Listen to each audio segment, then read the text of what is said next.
programa de doenças não transmissíveis da OPAS, e é um grande prazer dar as boas-vindas a todos nesse webinar da OPAS sobre a diabetes.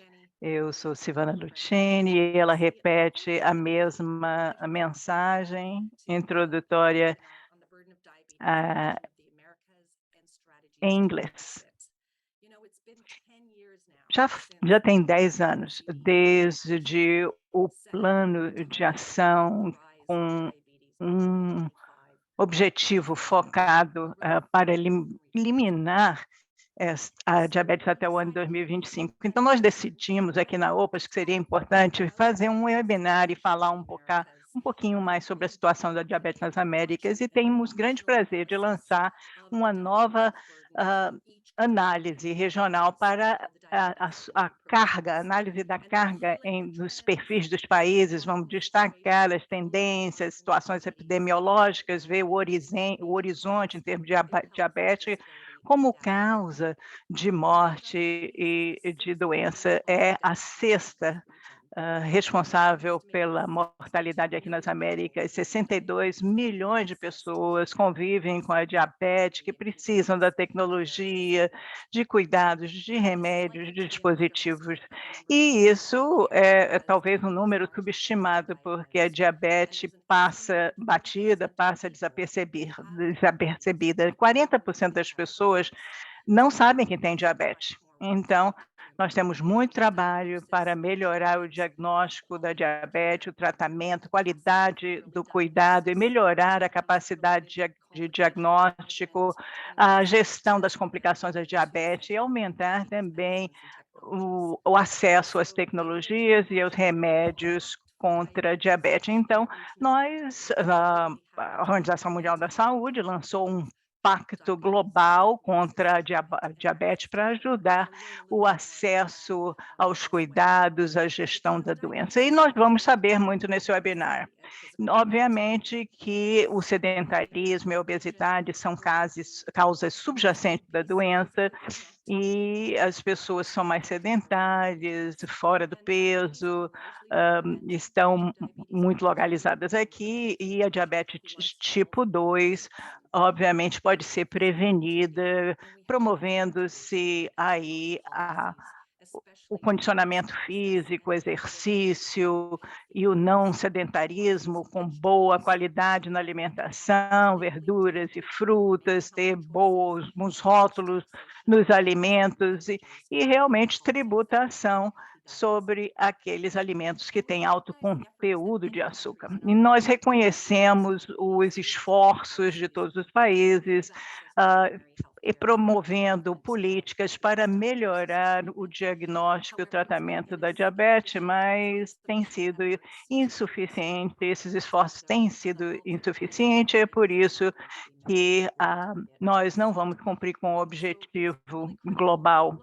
Então, é muito importante onde nós podemos ver a implementação de estratégias na região, expandir o acesso, expandir também a qualidade da saúde, melhorar metformina, a ingesta de metformina ou de insulina e alguns outros remédios de gestão da doença. Então, por isso que nós temos que ouvir aqui os peritos, ver a situação de país a país, quais são as recomendações da OMS e OPAS para efetivamente reduzir a carga da doença, e vamos ouvir também dos nossos parceiros da sociedade civil, da Federação Internacional de Diabetes, as pessoas que convivem com a doença e os nossos parceiros nesse para ver quais são as complicações e quais são as estratégias para evitar tais complicações. Nós esperamos que a informação, o conteúdo compartilhado seja útil para o seu trabalho e também fortalecer a resposta contra a diabetes nos seus países. E agora vou apresentar o primeiro palestrante e moderadora, doutora Carmen Antini, a palavra é sua. Muito obrigada, Silvana, muito obrigada pelas boas-vindas, por suas palavras de abertura, que são tão importantes para montar o cenário. Muito obrigada por estarem aqui conectados e especialmente por compartilharem o seu tempo conosco, conversando, dialogando sobre esse tema tão importante como é a carga da diabetes na nossa região. Eu quero dar as boas-vindas também ao seleto grupo de peritos e panelistas, doutora Bianca Hamilton, que é a oficial médica para as doenças não transmissíveis na Organização Mundial da Saúde, doutor Álvares, presidente da Sociedade de Nefrologia e Hipertensão da América Latina, também a psicóloga clínica Agna Fernanda Sanches, também perita em educação, que é vice-presidente para a Federação Internacional contra a Diabetes, e o Dr. Mark Varone, que é o diretor-geral do Fórum Intersetorial para Combate de Doenças Não Transmissíveis no Brasil. É um prazer tê-los a todos aqui, muito obrigado, e aqueles que estão aqui, que se estejam tão entretidos quanto nós com essas presenças ilustres, e sem maiores preâmbulos, quero passar a palavra à Bianca para que ela abra a sessão de palestras do dia de hoje.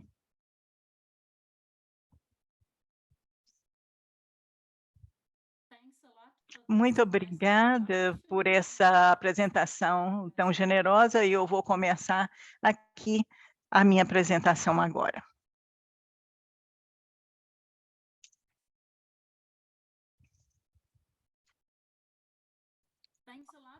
Muito obrigada. Como foi mencionado pela doutora Silvana e também para Carmen, eu sou Bianca Hamson e eu sou oficial médica que trabalho com a OMS na sua sede. Estou aqui para falar do Pacto Global contra a Diabetes.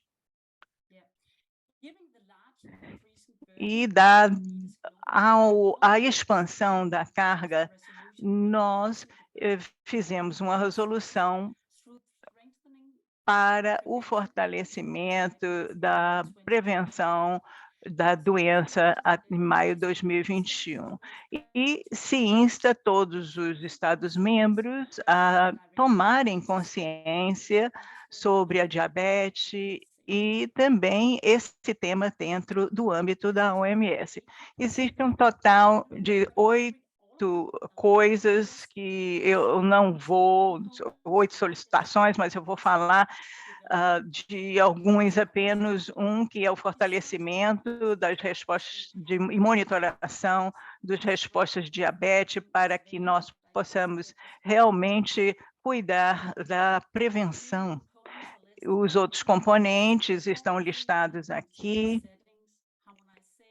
e para que todas as solicitações sejam conseguidas, a harmonização do arcabouço regulamentar, a transparência dos mercados, o relatório de progressos, etc. O timing da resolução foi muito importante, porque foi abril de 2021, a OMS lançou esse pacto, né, global contra a diabetes, uma iniciativa que foi lançada junto com o governo do Canadá, e agradecemos a OPAS por nos apoiar. Tivemos contribuições de vários ministérios de saúde, chefes de Estado, que contribuíram ao lançamento desse pacto e também determinação de prioridades. A visão do Pacto Global da Diabetes é reduzir o risco de diabetes e garantir que todas as pessoas que forem diagnosticadas com diabetes tenham acesso a uma gestão abrangente. E nós podemos fazer isso através de 6 correntes de trabalho, né? Acesso aos remédios essenciais e também às tecnologias, os produtos técnicos, terceira, prevenção e também conhecimento de saúde, suporte ao país, pesquisa, inovação e governança. Cada uma dessas correntes estão interagindo umas com as outras, nenhuma é isolada, e eu quero dar alguns exemplos de algumas atividades que nós fazemos nessas correntes de trabalho. Então, o primeiro que é acesso aos remédios contra a diabetes e tecnologia, nós estamos, interagindo com a indústria farmacêutica e aqui eu estou mencionando algumas, né, algumas das, pré-qualificações de insulina, e porque nós vamos aumentar justamente o diagnóstico e fazer também a pré-qualificação da hemoglobina glicada, os medidores e todos os dispositivos. Além disso, de pré-qualificação desses dispositivos com pontos de cuidado, nós também estamos com um arquivo mestre dos insumos farmacêuticos ativos para apoiar a produção local de insulina. Outras atividades que são compromissos do setor privado, que nós possamos ter algumas ferramentas com enquetes e estudos sobre o acesso à insulina e a sua disponibilidade. Para o corrente de trabalho 2, diabetes, para se cobrir aí os alvos de cobertura de diabetes, nós temos todo aqui um esquema de percentagem, 5 alvos, né, como padrão até 2030. Isso significa que 80% das pessoas com diabetes estão diagnosticadas, 80% das pessoas diagnosticadas com diabetes têm um bom controle da glicemia, da pressão arterial, 60% das pessoas têm mais de 40 anos de idade que está tomando estatinas e 100% das pessoas têm acesso a insulina que seja de um preço módico. E estamos trabalhando com outros países para apoiar países membros para cumprirem os objetivos. Eu tenho aqui listado três colunas. A primeira fala especificamente sobre cumprir as metas, e uma das solicitações como utilizar todos os tratamentos e as listas de remédios com análogos inibidores, e isso não está refletido ainda nas diretrizes de diabetes tipo 2. Tudo isso precisa ser atualizado para refletir essas mudanças nas diretrizes. Estamos formulando diretrizes também para diagnosticar da população infantil e em adultos, e estamos trabalhando também com uma insulina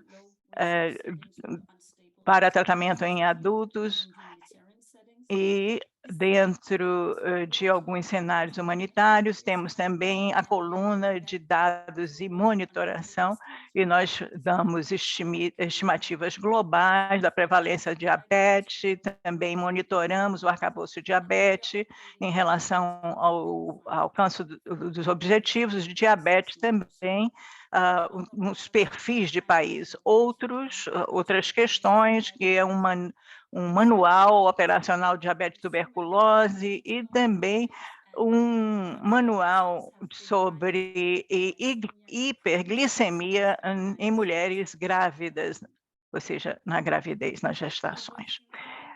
Na corrente de trabalho número 3, nós estamos trabalhando com as pessoas de diabetes tipo 2 para poder medir as abordagens de engajamento e as necessidades da comunidade.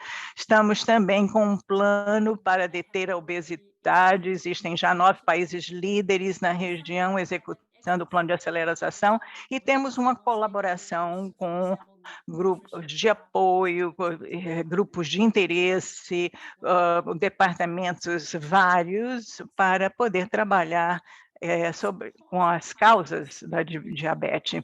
E a corrente de trabalho número 4 é o apoio ao país. Existem várias correntes de trabalho e para apoiar os países. Como foi mencionado pela Silvana, a OPAS foi a primeira a realmente dar essa projeção ao Pacto Global contra a Diabetes.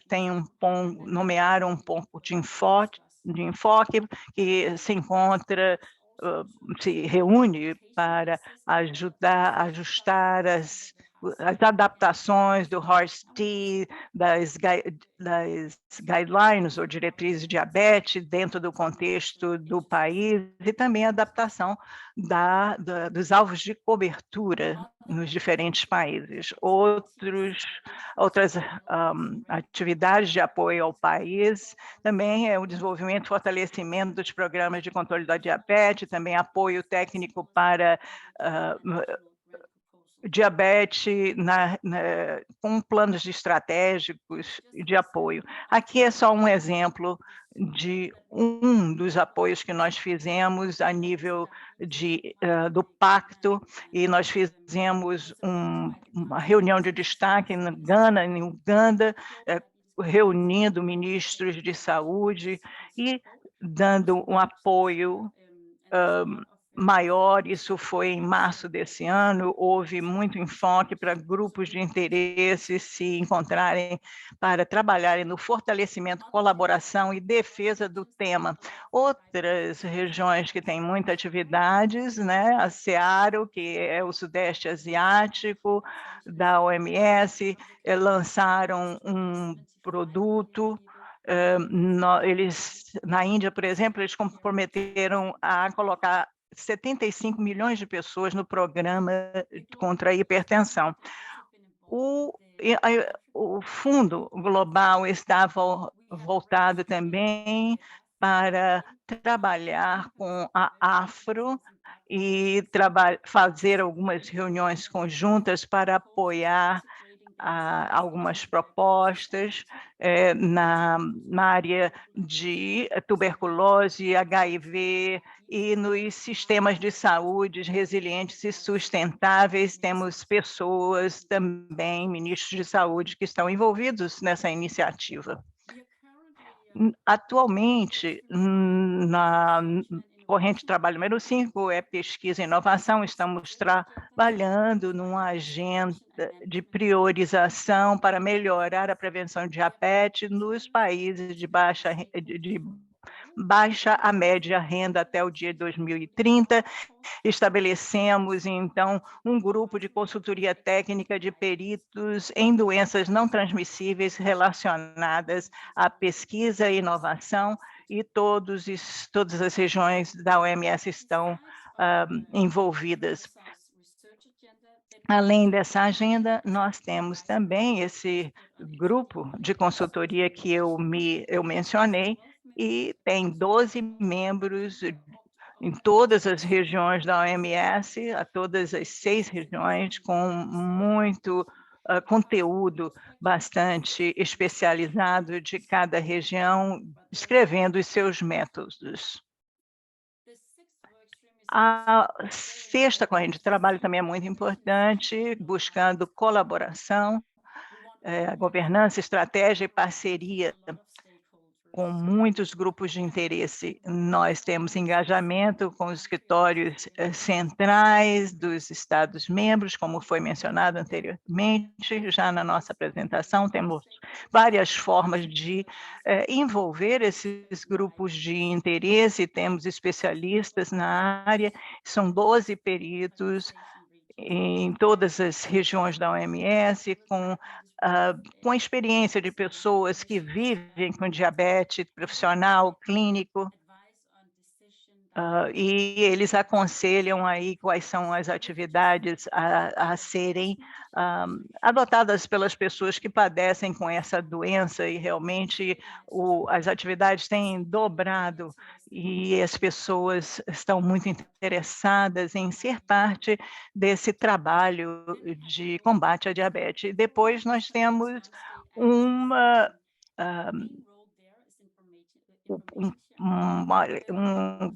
vamos dizer, um centro onde eles se encontram 2 vezes por semana, ou por ano, ou seja, o próximo vai ser em novembro. Eu vou compartilhar a informação mais tarde. Temos também essas pessoas que convivem com a doença, que se encontram uma vez por semana, ou uma vez por ano, quero dizer, e têm acesso as tecnologias e os remédios contra a diabetes. Existem várias atividades com os novos dos produtos que vêm por aí, todas estão relacionadas ao Pacto Global contra a Diabetes. Temos uma reunião em Nova York na semana que vem, temos um fórum para as pessoas que têm diabetes tipo 2. Existem várias formas de se engajar com toda essa campanha e gostaríamos muito de ter a todos. Se são parte de alguma instituição de pesquisa e que quiserem aprender mais, aqui estão os URLs, os endereços, é só entrar e, obviamente, entre em contato comigo, aqui está o meu endereço. Nós temos também um boletim informativo mensal, que vai para de mais de 700 grupos interessados, se quiserem ser parte, para receber o boletim informativo, é só se pronunciar a respeito. E o que nós temos agora é o STAC NCD, que são um grupo de especialistas das doenças não transmissíveis, e nós temos esse grupo de aconselhamento técnico e, por favor, não deixem de entrar em contato se tiverem alguma dúvida. E isso é o que eu tinha a dizer. Muito obrigada pela sua atenção, e se tiverem alguma pergunta, estou aqui para responder. Esse é meu e-mail que está na tela. Muito obrigada.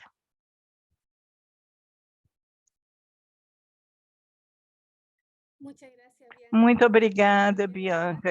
Foi ótima a sua apresentação. Muito obrigada por estar conosco no dia de hoje. Você nos deu um panorama excelente do que é o Pacto Mundial contra a Diabetes. Existe uma coisa que eu sempre menciono em todos os meus seminários, em todos os meus workshops, é que todos nós temos algum familiar, algum amigo, algum colega de trabalho que tem diabetes.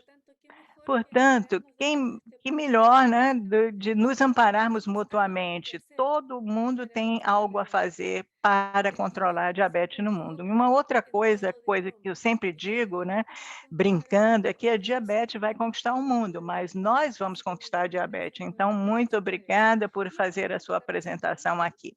Agora, eu vou fazer a minha apresentação, eu vou falar aqui sobre o que nós queremos dizer com controlar a diabetes, né?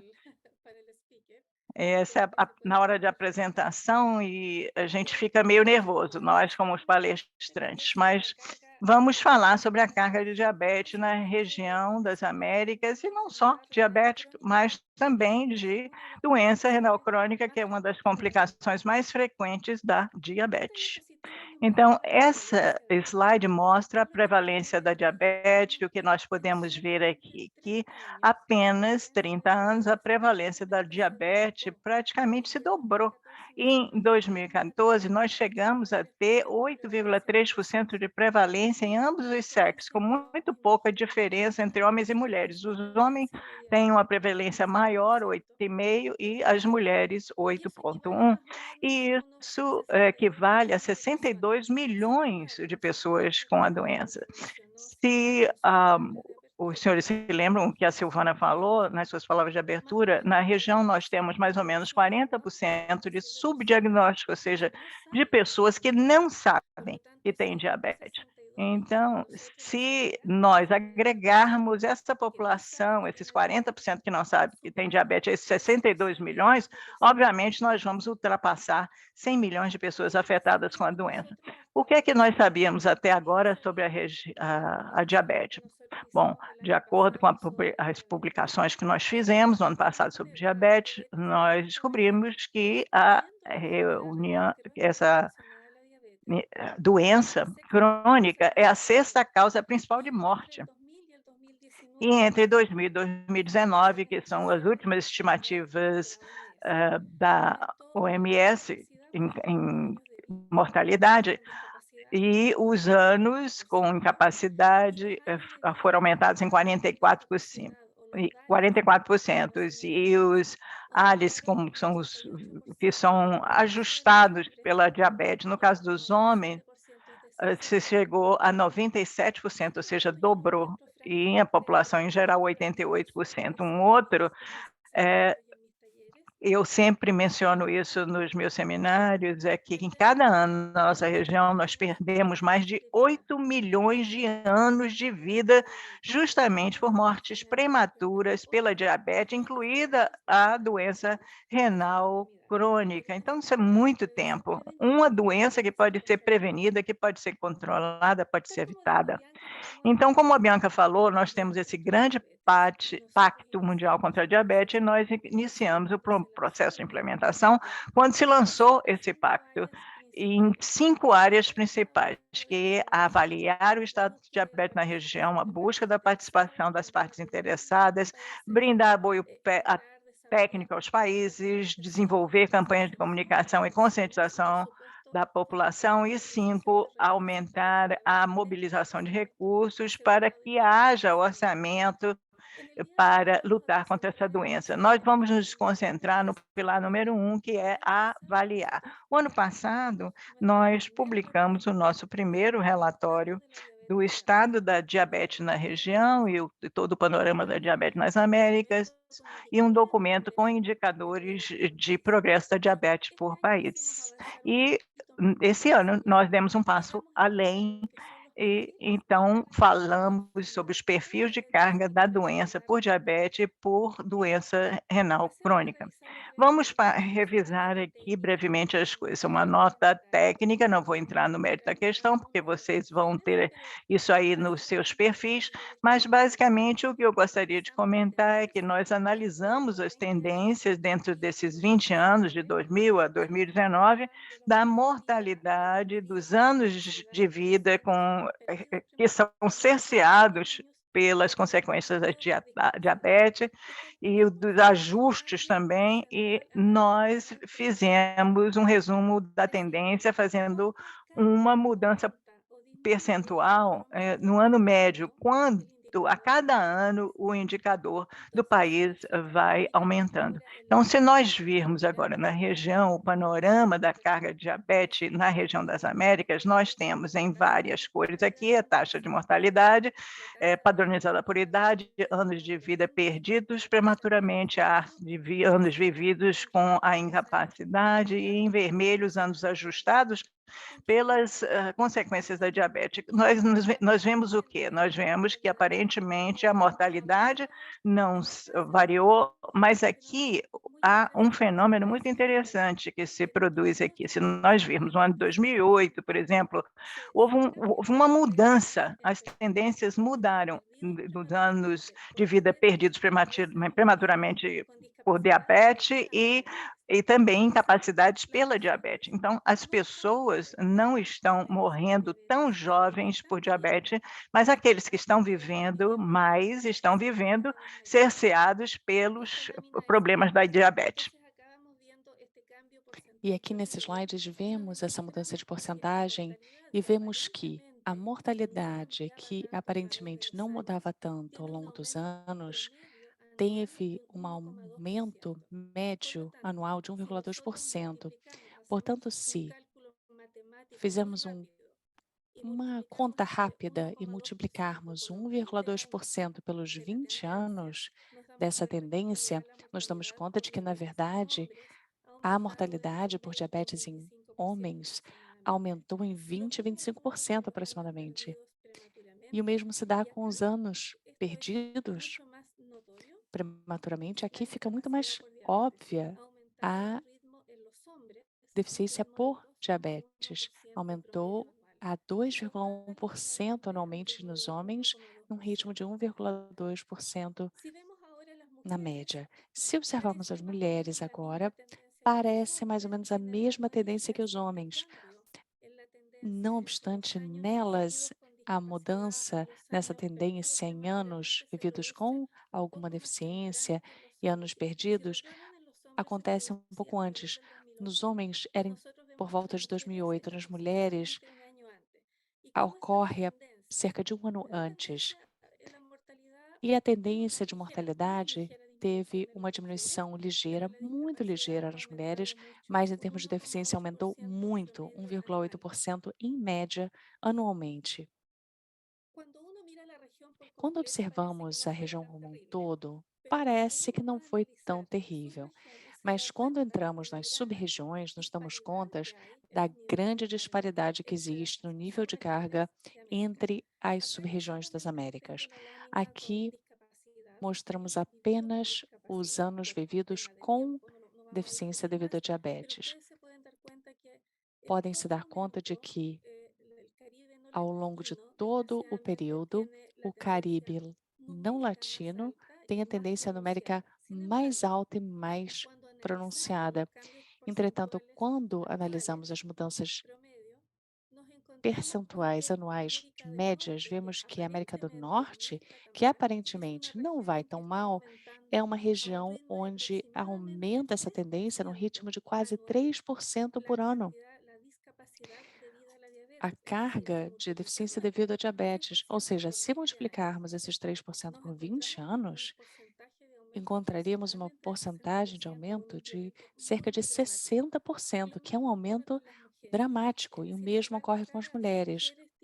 Apesar das mulheres terem um nível de deficiência por diabetes muito mais próximo das duas sub-regiões mais ao alto e parecido com o que acontece com os homens, a região da América do Norte também tem um aumento no mesmo ritmo de 2,8%, que é muito acelerado. Vamos ver o que ocorre com a doença renal crônica, que apesar de, numericamente, porque ela faz parte do quadro geral do diabetes, mas a tendência é dramática. Vemos aqui na linha violeta ou roxa que a América Central, México e Caribe Latino têm uma tendência muito mais para o alto do que o restante das sub-regiões.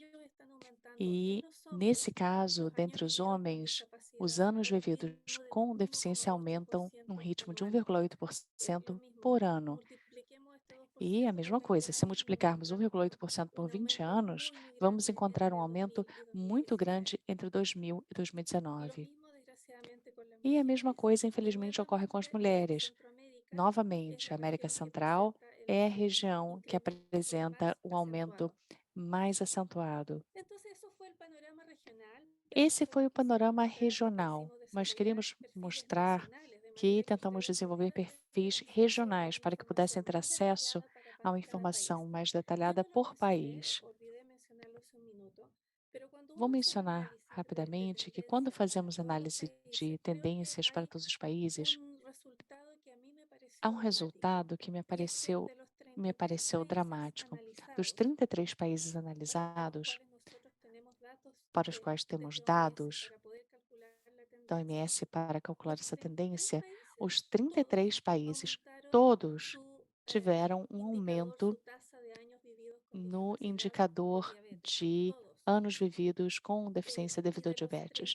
Todos. E dos 33, 31 aumentaram também por doença renal crônica devido ao diabetes. Quero lembrar-lhes que, quando me refiro à carga de diabetes, estou deixando de lado a doença renal crônica devido ao diabetes, porque eu quero ver qual é o impacto exato na doença renal, na sua complicação principal. Portanto, essa deficiência por diabetes inclui pessoas que perderam a visão, ficaram cegas, sofreram amputações, têm alguma neuropatia devido ao diabetes, e além disso temos que agregar a doença renal crônica. Portanto, apesar de a mortalidade parecer não ser o nosso tema principal nesse momento, o nível de deficiência que o diabetes gera é.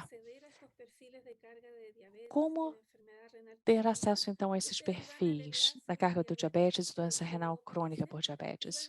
Basta entrar na página do diabetes e verão uma aba, um link, podem clicar esse link de perfis e verão esta página, onde se encontram todos os perfis. Claro, por questões de espaço e tempo, só coloquei os 6 primeiros, mas aqui encontrarão detalhadamente e individualizadamente cada país. Usando o exemplo de Antigua e Barbuda, que é o primeiro país, podem clicar e poderão baixar o perfil de Antigua e Barbuda. E o que encontrarão? A primeira parte é a carga devido ao diabetes, depois a carga devido à doença renal crônica por diabetes e na terceira página um adendo, notas técnicas sobre como a análise foi feita, referências, caso queiram entrar em mais detalhes. Temos os perfis, sabemos que temos um problema, mas por que temos esse problema e como podemos enfrentá-lo? Muitas vezes falamos sobre as lacunas encontradas nos sistemas de saúde, quase 40% de casos não diagnosticados. A Silvana, a Bianca já mencionaram, o acesso é insuficiente aos medicamentos e a tecnologias básicas que viabilizem o controle do diabetes, mas também precisamos lembrar da falta de treinamento do pessoal de saúde, das pessoas que cuidam daqueles que têm diabetes. E o número de complicações e o gasto sanitário através dos anos tem sido considerável. Esse é um resumo de respostas dos países à pesquisa realizada quanto às capacidades dos países, realizada bianualmente. E as flechas em vermelho mostram aspectos que chamam muita atenção. Menos da metade dos países tem metas nacionais para o controle do diabetes. Apenas 54% dos países, ou seja, 19 de 35, têm disponível a hemoglobina glicada, o teste, o exame de hemoglobina glicada para o monitoramento, e só 37% realizam inquéritos populacionais para medir o diabetes. E além disso, ao entender por que é tão difícil controlar o diabetes, vemos que só 20% dos nossos países têm planos específicos para o diabetes. Enquanto isso, sabemos que o diabetes é prevenível, é controlável, mas para isso precisamos fortalecer a prevenção, a triagem, a capacidade diagnóstica, o monitoramento, a capacidade de encaminhamento e educação. E a diabetes, como sabemos, infelizmente está associada a toda uma gama de outras doenças. É um fator de risco para outras, especialmente as doenças cardiovasculares. E daí vem a necessidade de implementar estratégias integradas de controle para a gestão do diabetes. E aqui temos os principais. Precisamos considerar, obviamente, a obesidade, o sedentarismo, que são os principais fatores de risco, mas também a hipertensão arterial, dislipidemia e o tabagismo. E como chegamos ao nosso protocolo, ao nosso modo de administrar isso na atenção primária? Mas esse não é o único documento. Além dele, temos diretrizes para a administração do diabetes com medicamentos de segunda e terceira linha, quando as ações iniciais não dão resultado. Essas diretrizes estão disponíveis e foram incorporadas nesse módulo. Mas há um terceiro documento que considero muito útil, que é o relatório de seleção e uso de medicamentos essenciais da OMS. A cada 2 anos é feita uma revisão da lista de medicamentos essenciais, publica um relatório e dentro do relatório é detalhado por que incorporaram certos medicamentos e sob quais condições sugerem o seu uso. Esses três documentos, na minha opinião, se complementam muito bem. Esse último é um relatório grande, de quase 1.000 páginas, mas de diabetes são poucas, então podem se concentrar só nelas. E, basicamente, o HEARTS-D, que é um protocolo de tratamento integral, incluindo diferentes áreas, São 8 áreas diferentes, desde triagem, avaliação de risco, até o sistema de monitoramento e avaliação da doença. Aqui coloquei o protocolo. Existe um protocolo muito detalhado de como se sugere fazer a implementação da terapia, a cada quanto tempo devemos fazer o controle do paciente, mas não é só isso.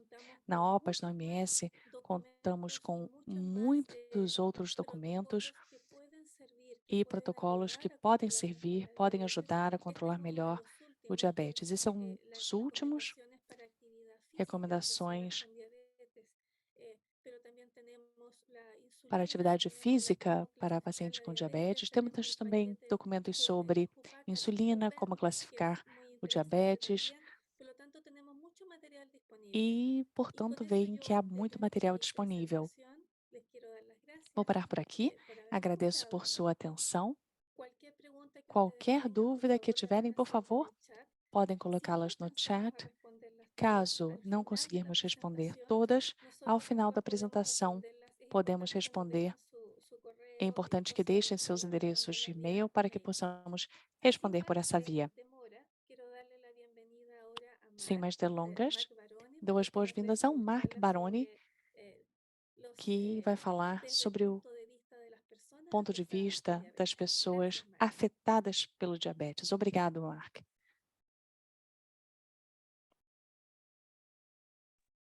Obrigado, Carmen, pela oportunidade e, claro, né, pela apresentação tão rica feita por você e pela Bianca. Eu agradeço, então, a oportunidade de estar aqui hoje, podendo trazer algumas contribuições a esse importante evento e aproveito para cumprimentar a OPAS por este evento, que é um verdadeiro evento de engajamento aí dos diferentes setores, os diferentes países das Américas, para que a gente possa voltar a pensar no Global Diabetes Compact, né, o Pacto Mundial pelo Diabetes, e assim avançarmos juntos para conseguir atingir ali a meta até 2030. Bom, eu vou iniciar minha apresentação com um panorama sobre diabetes nas Américas, então, e também sobre a doença renal crônica, como me foi pedido. Então, aqui alguns dados do Atlas da IDF, né? É o último Atlas de 2021. Então, a gente percebe que o número de casos de diabetes nas Américas, assim como no resto do mundo, aumenta muito, né? E aqui um destaque para a América do Sul e a América Central, né?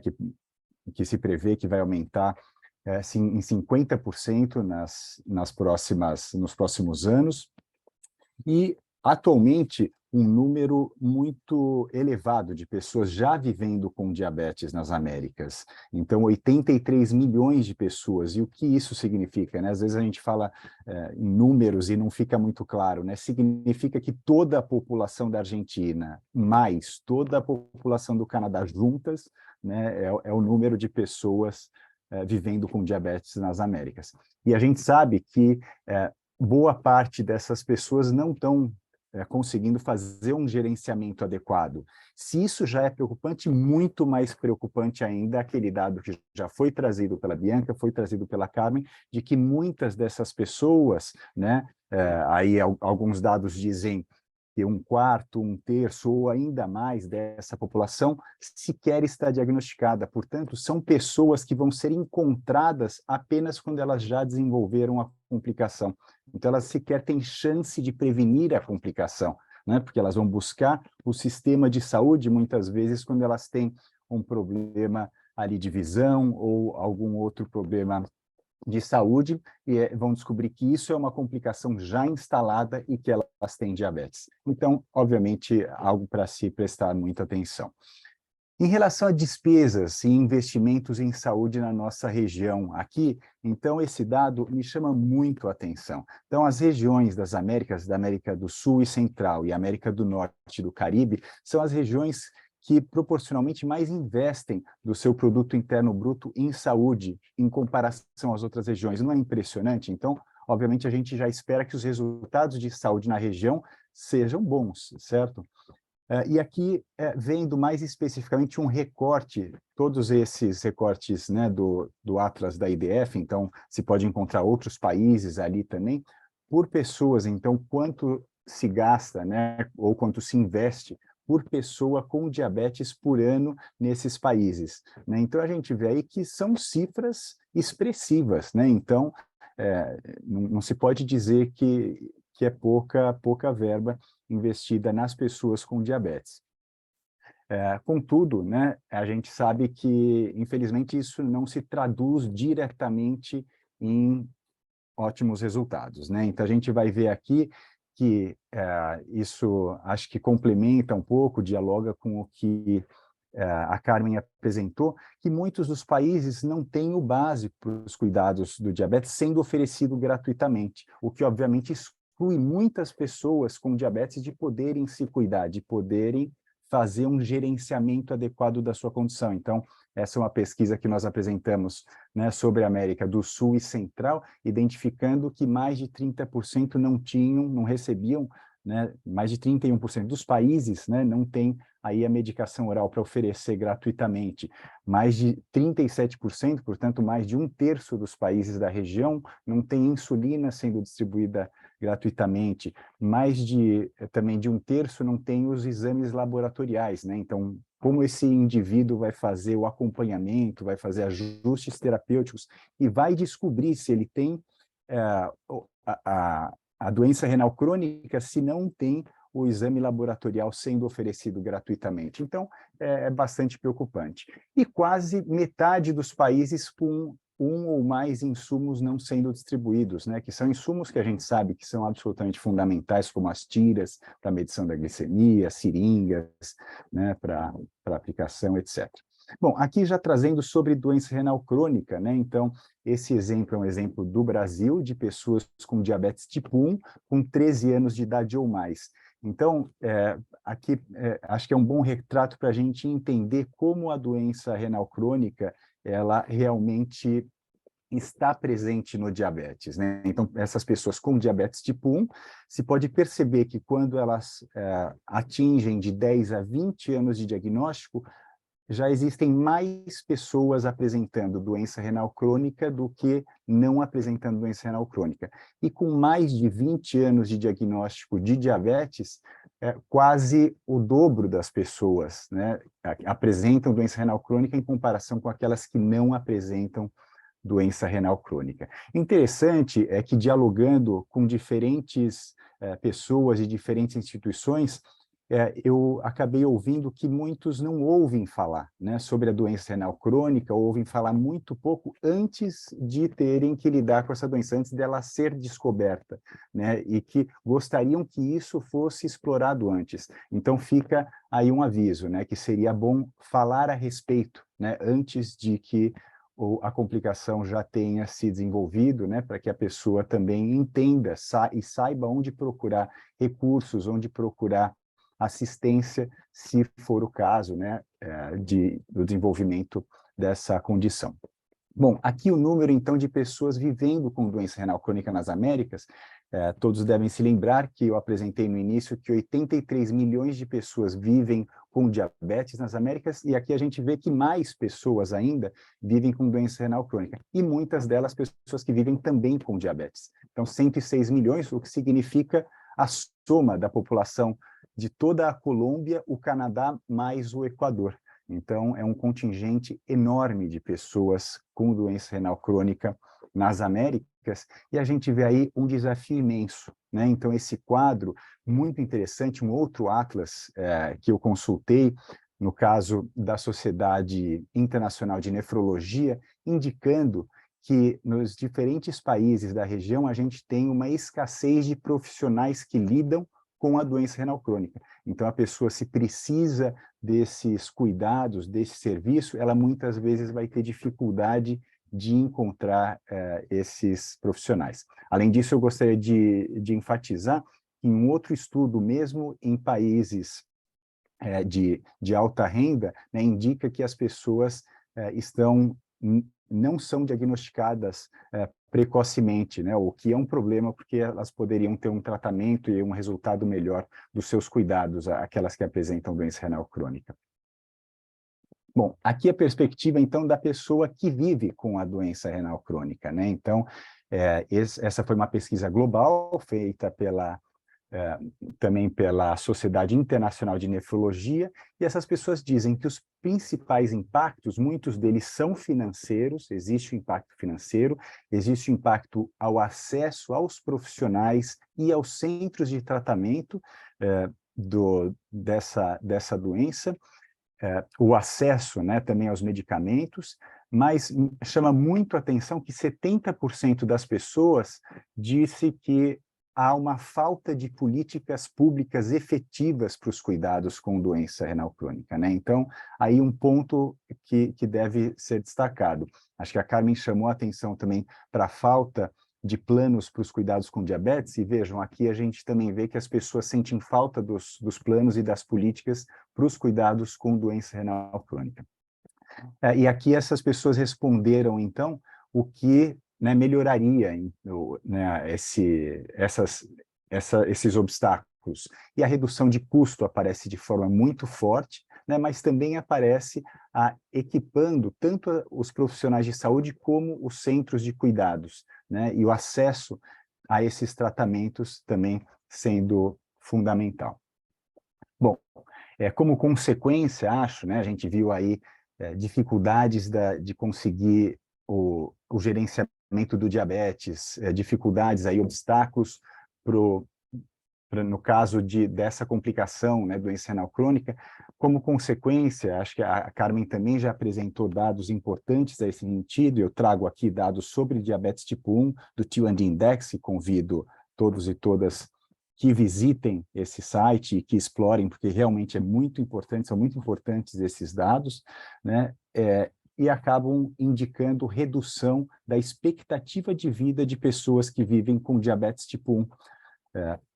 Obviamente a gente sabe, né, por essa dificuldade, por essa limitação nos próprios cuidados. E a gente vê que esse recorte aqui, então, de países da América do Sul, então, redução da expectativa de vida em comparação a outras pessoas desses países que variam de 14 a mais de 44 anos. Então, imaginem uma pessoa tendo a sua vida reduzida em tantos anos. É bastante importante.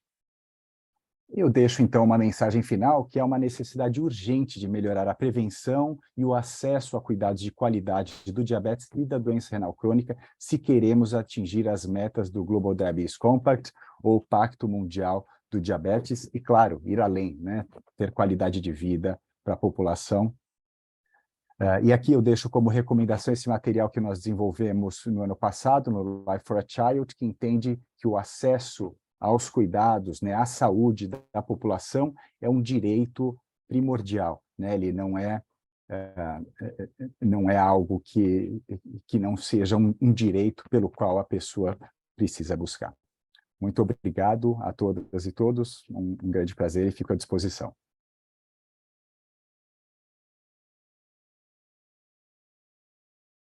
Muchas gracias, Mark. Realmente encuentro Muito obrigada, Mark. Fantástica a sua apresentação. Muito obrigada pela clareza com a qual apresentou o conteúdo. Fiquei encantada e certamente nosso público também aproveitou muito. Me avisam que há uma pergunta recorrente que tem a ver com por que um aumento tão grande de doença renal crônica no Caribe Latino e não latino. E gostaria de esclarecer que esses perfis de doença são da doença renal crônica devido à diabetes. Então, se existe um aumento tão grande da doença renal crônica, é porque estamos chegando tarde no diagnóstico, estamos fazendo um controle metabólico insuficiente, mal feito dos pacientes, e estamos fazendo o diagnóstico tardio, prevenção insuficiente e gestão insuficiente também das complicações, dentre elas a doença renal. E aí isso se deve ao aumento. E isso só da doença renal crônica por diabetes, porque queremos justamente mostrar o impacto do diabetes em outras esferas, além só do diagnóstico diabetes.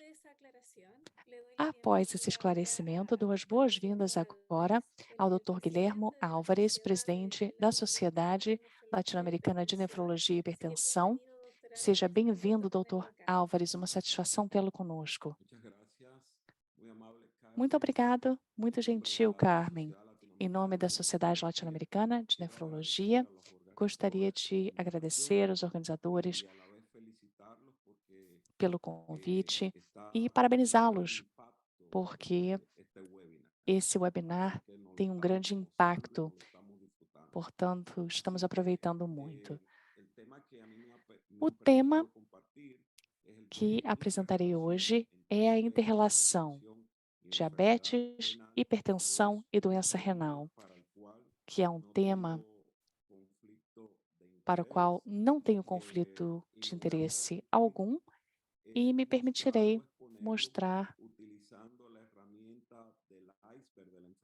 essa metáfora do iceberg com relação à doença renal crônica. Geralmente, vemos a ponta do iceberg, como todos sabem, mas é difícil de imaginar a profundidade, a magnitude do resto do iceberg. O mesmo ocorre com a doença renal crônica. O que vemos é diálise e transplante, mas essa é só a ponta do iceberg. A população, de modo geral, que sofre com a doença renal crônica, representa aquelas pessoas que são consequência dos fatores de risco da doença. E os fatores de risco mais importantes para a doença renal crônica, número 1 é o diabetes, que é o motivo pelo qual estamos aqui. Mais de 600 milhões de pessoas vivem ou convivem com essa doença. E o segundo é a hipertensão. 1,3, quase 1,4 bilhões de pessoas, melhor dizendo, com risco de doença cardiovascular. Ou seja, o rim, imaginem, tem 1 milhão de vasos capilares, que são os motores que vão filtrar o sangue, que vão produzir a urina.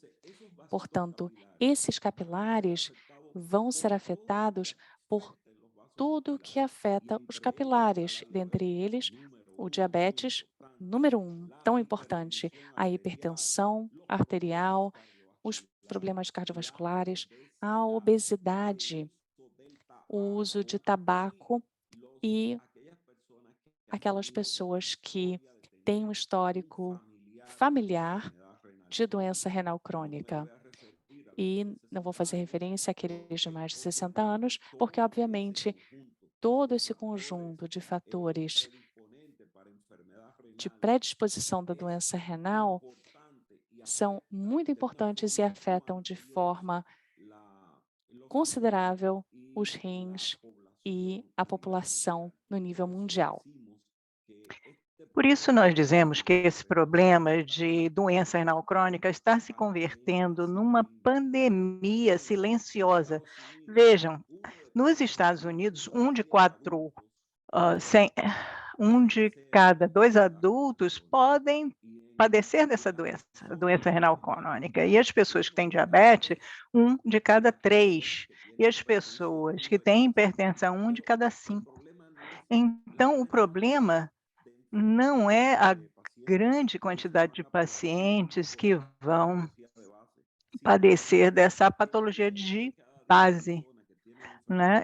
9 de cada 10 pessoas que têm doença renal crônica não sabem que tem essa patologia, não sabem que tem essa doença, porque isso não dói, dá sintomas vagos. Então, as pessoas tendem a descuidar-se de fazer o seu check-up. O paciente diabético entre 25 e 30% não sabem que tem essa patologia, que tem a doença renal crônica. Então, nesse sentido, cabe, sim, fazer campanhas de detecção precoce para isso é muito simples. Nós precisamos de um exame de urina apenas para determinar a albumina, o teor de albumina na urina, e também a creatinina. E através daí nós temos aí a eliminação pelo rim, e assim podemos ver a taxa de filtração glomerular, que é a função renal, e com essa taxa de filtração glomerular, a gente pode fazer a classificação de 5 estágios. Primeiro é o 1, de 1 a 5, e a 1 é que tem a maior disfunção renal, ou seja, menos de 15%. E através da eliminação da albumina, nós também podemos classificar ou subclassificar a doença renal crônica de acordo à produção de albumina. Então, qual a importância disso? Quanto mais você produzir a albumina e a taxa de filtração glomerular baixa, mais risco de progressão dessa doença renal crônica a estágios terminais que precisam de diálise ou de algum tratamento substitutivo e até transplante de rim. E mais risco ainda de doença cardiovascular. Aqui são estudos populacionais que podem ser, onde se pode fazer uma triagem da doença renal crônica. Veja que nos Estados Unidos, nós podemos classificar o estágio 1, o estágio 2 e o 3 com um valor importante, mas existe uma diminuição muito grande da prevalência para o estágio 4. E isso não é só nos Estados Unidos, não. Nós podem ver a nível mundial, onde os primeiros 3 estágios têm uma população bastante abundante, mas existe uma diminuição expressiva da prevalência no estágio 4 e no 5, que são os pacientes que já estão aí em diálise e na lista do transplante. Então, o que acontece? Por que essa diminuição no estágio 4 e o 5? É que os pacientes com doença renal crônica, eles têm uma maior probabilidade de desenvolver a doença cardiovascular e morte pela doença cardiovascular, e isso está na ordem de 33%. Então, muitos pacientes com doença renal crônica estão submetidos a essa luta dos problemas cardiovasculares, e isso vai mermando aí a população, vai fazendo com que essa população renal possa, a população de doença renal possa progredir para um paciente com doença cardiovascular. Então, a taxa de filtração glomerular é muito importante, porque vai aumentar a taxa de mortalidade por eventos cardiovasculares sucedidos nessa população.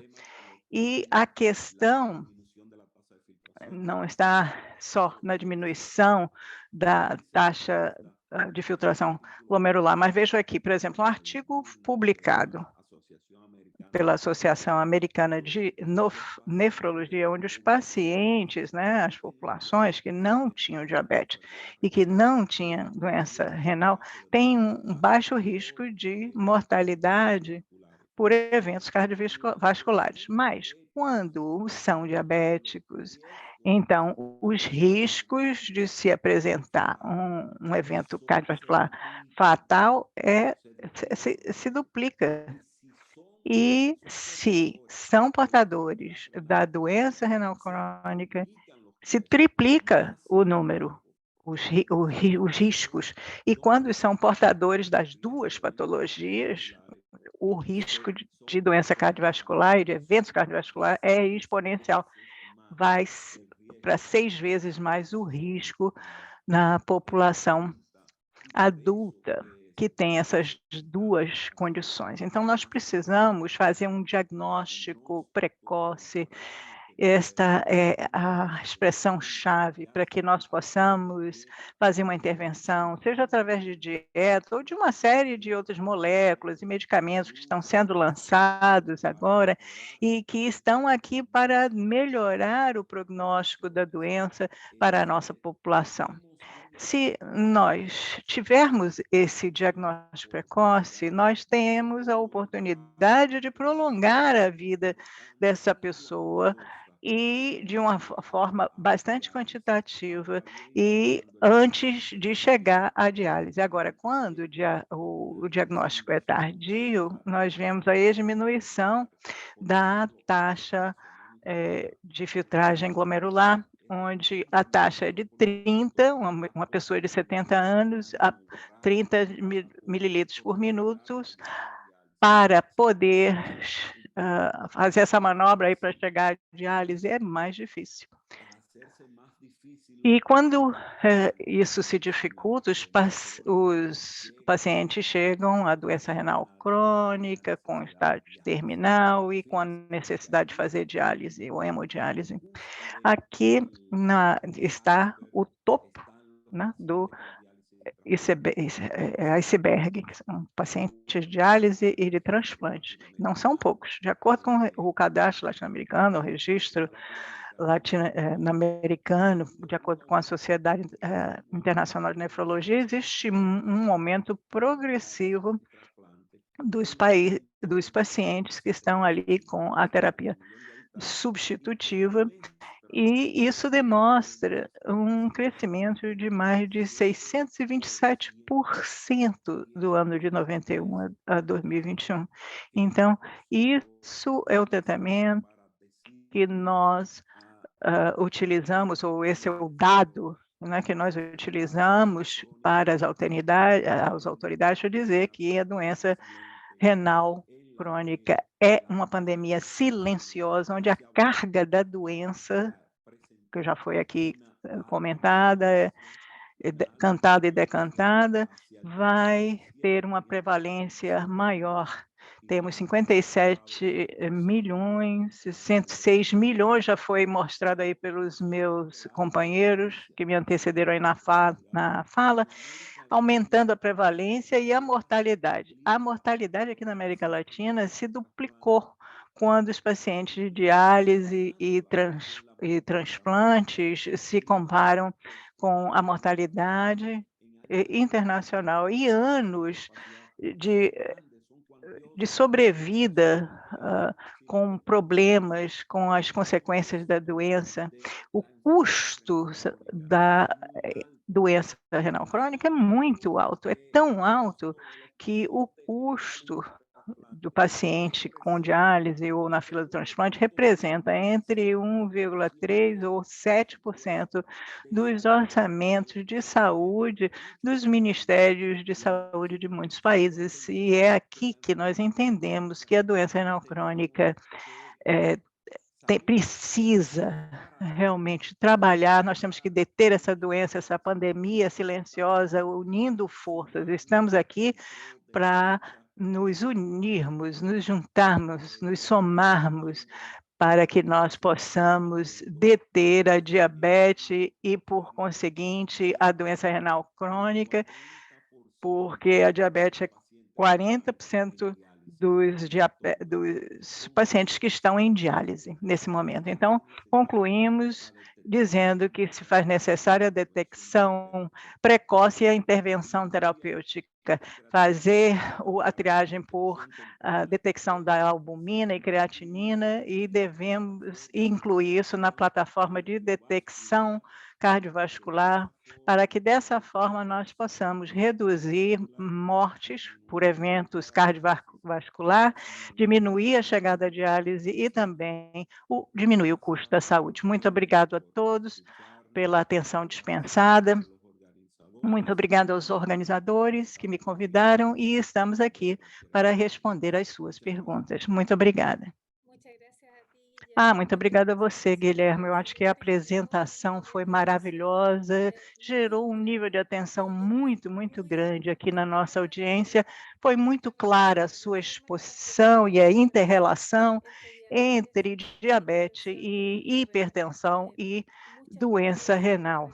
Então, muito obrigada pela sua presença. Estão me dizendo, aqui temos pessoas dos 4 cantos das Américas conectadas, e para além também da região. Temos México, Chile, Jamaica, Peru, Paraguai, Equador, Colômbia, Venezuela, Panamá, Cuba, El Salvador, São Kitts e Nevis, Brasil, Uruguai, Guatemala, República Dominicana, Bolívia, Estados Unidos também, Miami. Temos gente de Nova Jersey, Trinidad e Tobago, Argentina, Nigéria, Honduras, Nicarágua, Panamá, Washington. Então, realmente, dos 4 cantos daqui desse hemisfério e para fora dele. E estamos passando a nossa mensagem para poder gerar conscientização. Então, vamos dar as boas-vindas à Ana Fernanda, que é psicóloga clínica e vice-presidente da Federação Internacional de Diabetes. Ela vai falar de uma coisa muito importante, que são os aspectos psicossociais da doença. Bem-vinda, Fernanda, a palavra é sua. Obrigada a vocês, a você e a todos, muito obrigado à organização da OPAS nesse evento. Estamos muito felizes de sermos parte dessa iniciativa e gerar a conscientização da nossa população, que são os aspectos psicossociais da doença, da diabetes.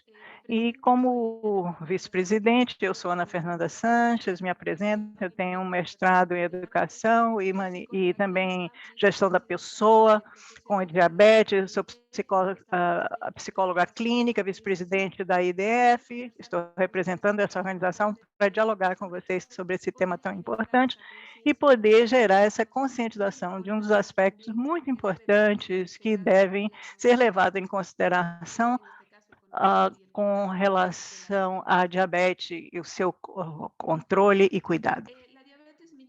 A diabetes mellitus, atualmente, é uma das condições crônicas transmissíveis mais comuns nas sociedades contemporâneas do mundo. Isso nos diz que nós devemos ter que tomar consciência e começar a trabalhar para controlar essa doença. Temos alguns fatores sociais também muito importantes que intervêm na nossa comunidade, que são a questão dos fatores culturais e econômicos. Uma das 2 circunstâncias que muitas das vezes nós não podemos evitar, que é a questão cultural que cada uma de nossas sociedades tem. Antes de chegarmos a consultar alguém, um médico, um profissional, temos que analisar a cultura, né, e todo o que gira em volta do paciente. E o paciente precisa ver aí o que ele faz no seu cotidiano.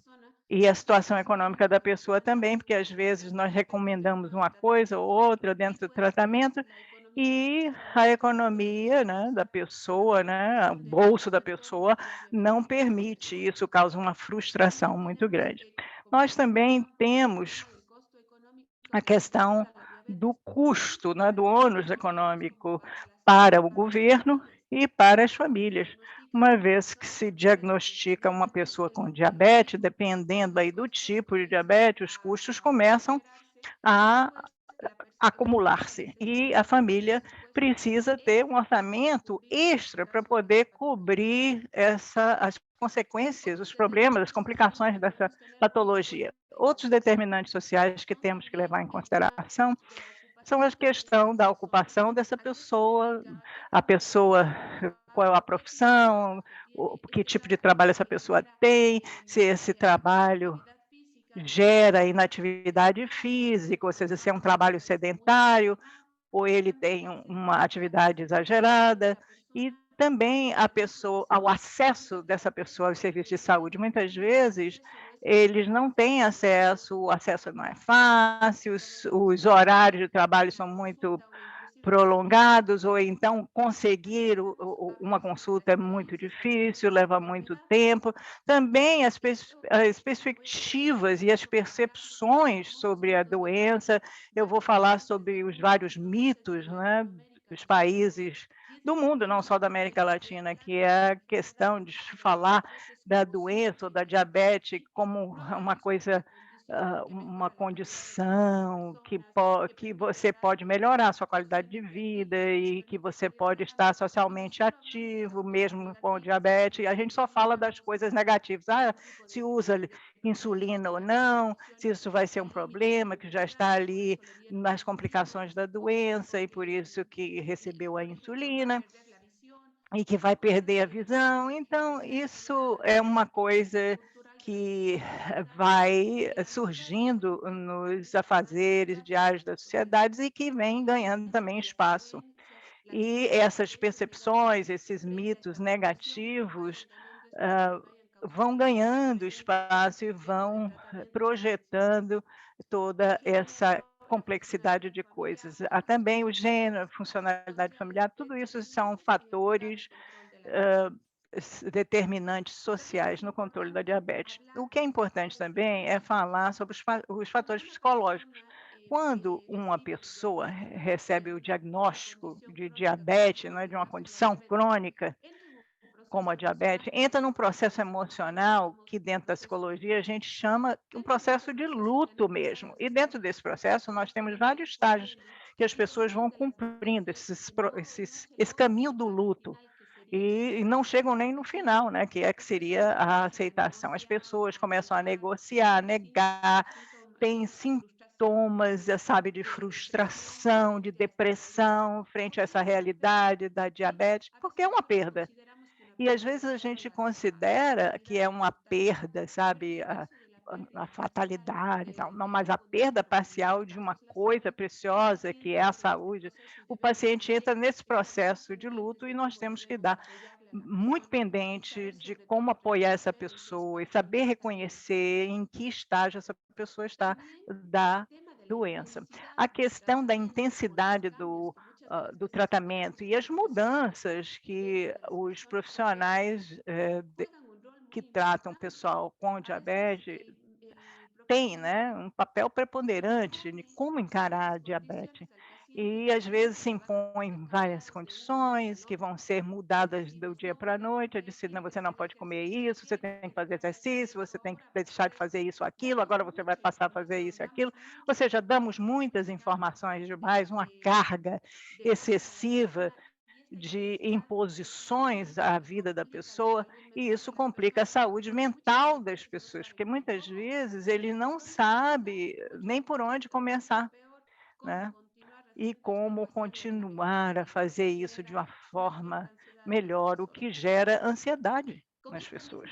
Então, com essa mesma situação, nós chamamos o que nós chamamos de características do esgotamento, né. As pessoas se sentem esgotadas, exaustas, começam a ficar, sabe, com raiva do tratamento. Por quê? Porque nós temos tanto que fazer, nos impuseram tanta coisa que é difícil a pessoa se adaptar a essa nova realidade, e fazer com que isso seja um hábito novo, né, na vida. Isso muda todo o ambiente, o que era apenas um cuidado estável, e que já vamos deixar de comer isso ou aquilo, mais, ah, cheio de calorias.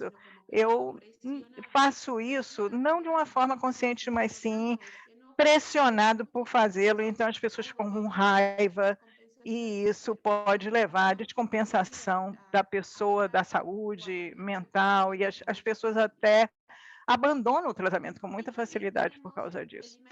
Depois nós temos o imaginário social, que infelizmente está impregnado aqui nos nossos meios, que a diabetes mellitus 2, né, a maior a diabetes, tipo 2 causa, eh, invalidez, incapacidade, limitações físicas, isso tem repercussões psicológicas incríveis. as pessoas que estão nos escutando podem saber que só se comenta o que é negativo dentro dos ambientes médicos, familiares, sociais e até dentro dos hospitais. As pessoas que chegam a esses espaços já chegam com algum tipo de complicação, o que gera, sabe, impactos do profissional para a pessoa, que é um dos erros maiores que nós, os profissionais, cometemos, porque nós, que se a gente quer que a pessoa se adapte ao tratamento, mas de um ponto de vista positivo, dando alternativas para que a pessoa possa realmente gerenciar aquela condição num novo esquema de vida e que isso seja a condição, o ótimo, né, o ideal da vida. E quando eu falo de diabetes, eu sempre falo do lado positivo, porque é melhor, o lado positivo é maior que o negativo, que a gente cria essa consciência e que as pessoas não encarem essa deterioração no seu mundo físico, no seu campo mental, fazendo com que as complicações da diabetes cheguem muito mais tardiamente. Agora vamos falar das patologias mais comuns das pessoas portadoras de diabetes. A número 1 é a depressão. Toda essa carga que nós falamos, toda essa informação que nós temos ao nosso redor faz com que muitas vezes as pessoas não sejam capazes de aceitar as suas complicações e caímos em outra, que pode ser crônica também, que é a depressão, que começa a dificultar, inclusive, a adesão ao tratamento, porque se nós já temos o diagnóstico ah, da diabetes, perdemos o controle da nossa vida cotidiana, da nossa situação mental. A ansiedade, esse é o número 2, é uma das patologias que a gente vê muito a miúde. Nós temos estágios em que o paciente está muito bem controlado, compensado, mas aí começa com algum tipo de ansiedade, e outra das complicações são os transtornos alimentares, começam a fazer, comer demais, com compulsão alimentar, ou até deixa de comer ou praticam a bulimia. E as mulheres, jovens especialmente, as adolescentes, né, com aquela paranoia do peso, deixam de comer, deixam de se precisam usar insulina, e essas situações vão se transformando, né, todas essas patologias que são complicações derivadas não diretamente da diabetes, mas do ponto de vista da sua saúde mental. E temos boas notícias, nós conseguimos, né, hã, um interesse acadêmico e científico para trabalhar sobre esses aspectos psicossociais e da qualidade de pessoas com doenças crônicas. Cada vez mais nós temos consciência de como vamos fazer a vida dessas pessoas melhor. Isso é bom, porque se colocou ênfase na questão da pessoa portadora de diabetes. Isso quer dizer que nós já estamos nos dando conta que nós temos que ingerir no aspecto social, psicológico e, por que não, também no psiquiatra, para se controlar o portador do diabetes. Não podemos trabalhar apenas a parte clínica, não podemos trabalhar apenas a coisa da insulina ou do medicamento, mas também conseguir esse controle emocional para que as pessoas portadoras de diabetes, que as suas famílias, que os seus entornos devem ter cuidado com essa pessoa através do conhecimento da educação. Quando nós apoiamos essa área e educamos as pessoas, vamos evitar o que nos congregou aqui, que é justamente a questão da deterioração da saúde das pessoas com diabetes e evitar chegar às complicações. Lembrem-se muito bem que uma pessoa tem diabetes, não é diabética. Nós trabalhamos durante muito tempo, 4 ou 5 anos já trabalhando aqui na IDF, a nível global, essa campanha de conscientização de que a pessoa tem a doença, mas a doença não tem A gente não controla a nossa vida. Então, todo mundo que está aqui, que tem essa motivação de tratar as pessoas com diabetes como se deve. Essa pessoa tem uma condição, tem diabetes. Meu pai tem diabetes, minha mãe tem diabetes, meu paciente tem diabetes, mas não é diabético ou diabética. Essa é uma das frases que ajudam muito que as pessoas façam uma adesão melhor ao tratamento. Não é uma coisa interessante? Então, gosto muito de me despedir, não é, com aqui lindo a vista da capital do Equador, no dia 14 de novembro, que nós possamos iluminar espaços, monumentos das nossas cidades de azul, para enfatizar o cuidado que nós devemos ter sobre essa condição em cada uma das nossas cidades e em prol do Dia da Diabetes. E aí, em Cuenca, nós acendemos as cúpulas das catedrais, né? Sou de Cuenca, no Equador. Eu estou aqui falando de Cuenca, no Equador. Quero agradecer a Carmen, um comitê organizador da OPAS, por ter me convidado para participar desse diálogo no dia de hoje. Muito obrigada, Ana Fernanda. Eu acho que sua palestra foi ótima. Foi, sabe, assim, tipo um fechamento de luxo desse webinar, porque é parte de tudo que nós temos que considerar, tratamento também, da parte mental, emocional da pessoa. Então, o tempo já foi, né? Mas gostaria de fazer uma resposta aqui às perguntas mais frequentes, né? Existem algumas aqui que falam de aspectos clínicos, de como gerir a diabetes, os níveis de glicemia, que é considerado normal, como controlar a diabetes e esses indicadores. Todas essas informações, os senhores podem encontrar com riqueza de detalhes nesse documento, chama HEARTS-D, que eu chamo módulo D, que eu mostrei na minha apresentação. Tudo isso está muito bem detalhado aí, e esse HEARTS-D nós traduzimos ao espanhol, ao inglês e ao português. E vocês podem baixar isso muito facilmente. Todos os documentos que eu coloquei na minha apresentação, medicamentos essenciais, todas as fotos que eu mostrei, os documentos, todas estão na página da OPAS e também da Organização Mundial da Saúde, OMS. Vocês podem ter acesso pelo Google, vocês colocam lá diabetes ou OPAS, e aí isso os vai remeter à página, né, da OPAS, e aí se abre o link e vocês vão ter acesso a todos os materiais disponíveis para diabetes, para doenças não transmissíveis, inclusive hipertensão, câncer, etc. E o mesmo exercício vocês podem fazer com a OMS, bota no Google diabetes, OMS ou diabetes WHO, vão nos documentos e vão encontrar todas essas informações. Essa é a forma mais simples de ter acesso a todo esse conhecimento.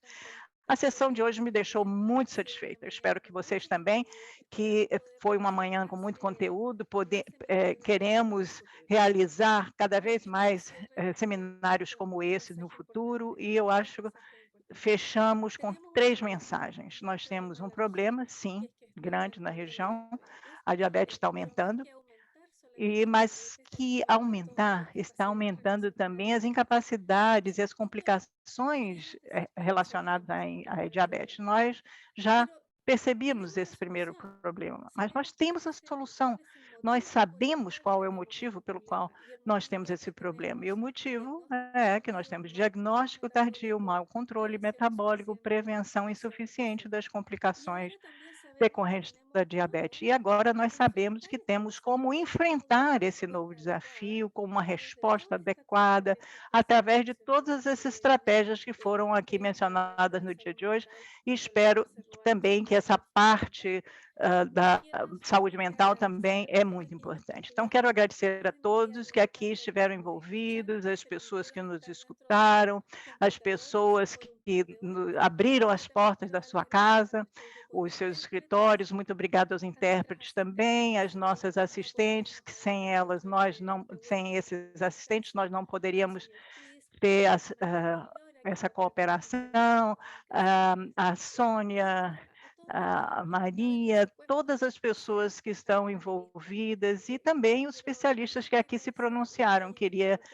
agradecer as pessoas que aceitaram embarcar nessa aventura, né, para falar da carga da diabetes e espero vê-los em breve numa próxima oportunidade. Então, muito obrigado, me despeço e que tenham um bom dia e um excelente fim de semana. Muito obrigada.